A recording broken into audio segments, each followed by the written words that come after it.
we looked at it at inanalyze namin kung paano mangyayari.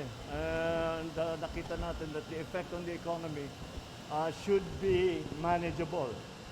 May effect siyempre kahit paano pag tumaas ang presyo ng langis.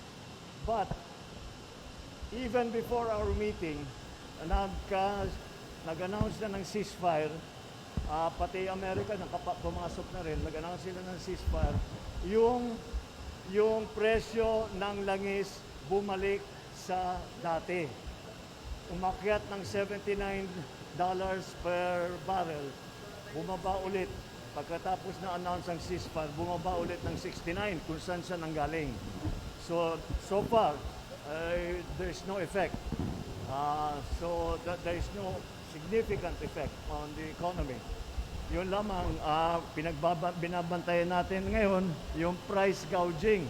Dahil ang dami ko nang nakita, nagtataas ng presyo, hindi naman tumaas ang presyo ng langis. So yun ang babantayan natin ngayon.